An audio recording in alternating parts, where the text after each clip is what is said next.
Hey yo, welcome back to Put 30 on the Clock. I'm Coach Phil, and as usual, let's get right into it.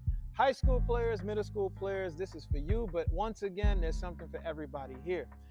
You just came back from playing AAU basketball, and now you're back into school.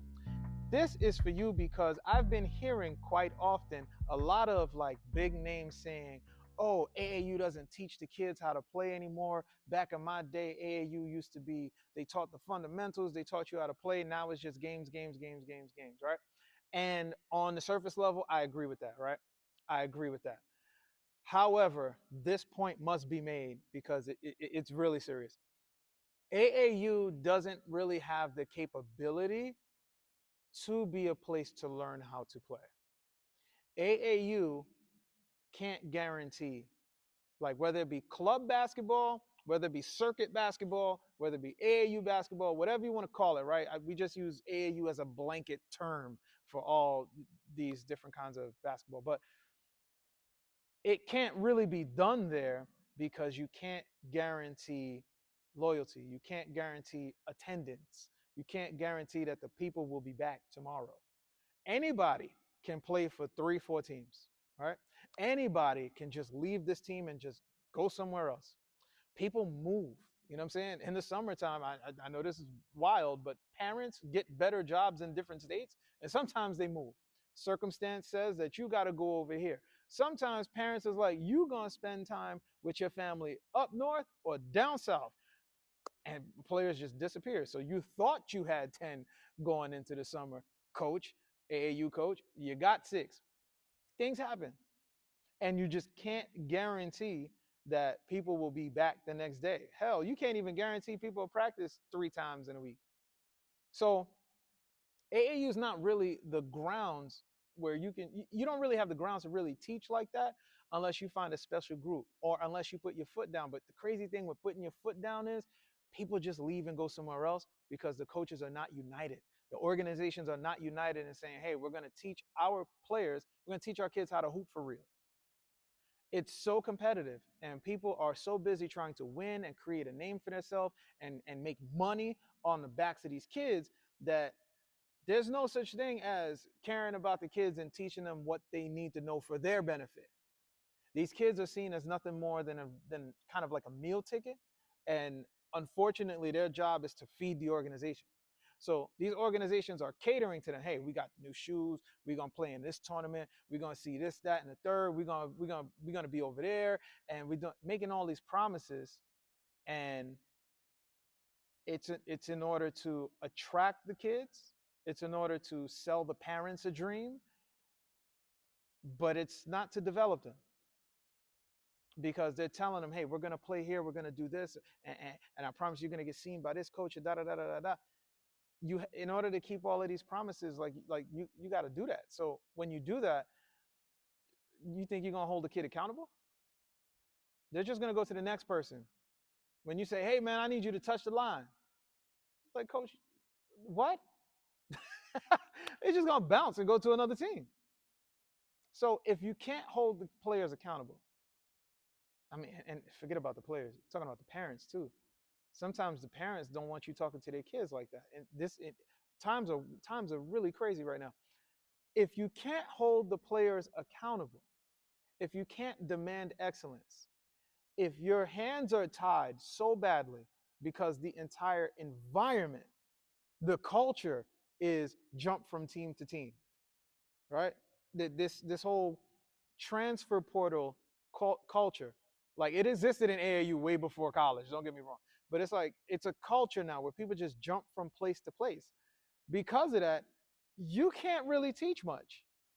You have to have a special group of players that are willing to be like, I'm going to commit to you, coach, and I'm going to stay here and I'm going to learn from you. And then you got to have a coach that knows what they're doing. It was hard to have one or the other, but now it's like nearly impossible to have both. So because people can just leave, and they do, they just bounce. Because people exercise the freedom to leave all the time, AAU needs to be seen for what it is, which is a few months and a few opportunities for exposure, not only for you to play in front of coaches, but also to see the talent that's out there, to see the talent that's outside of your city, that's outside of your state, that's outside of your region. If you're lucky enough to travel the country, AAU is really for you to go see what's out there, to compete against people. It's really about, as far as basketball is concerned, to measure yourself against what's outside of what you're used to.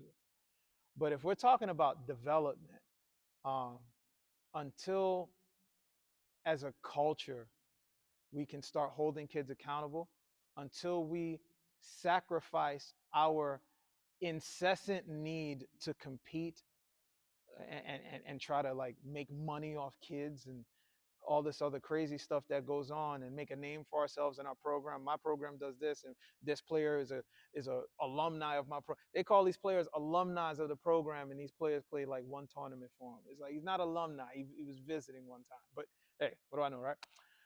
Until we can, on a united front, say, okay, we're putting our foot down. If you leave, you can't come back. Or if you go over there, hey, man, that's between you and them.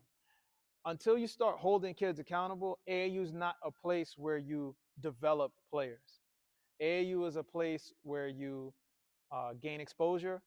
You measure yourself against other competition. Of course, you compete while you're playing, but that's not a place where you grow players. That's really on the high school, the school coaches, the middle school coaches, the high school coaches, just because of how our basketball culture is right now.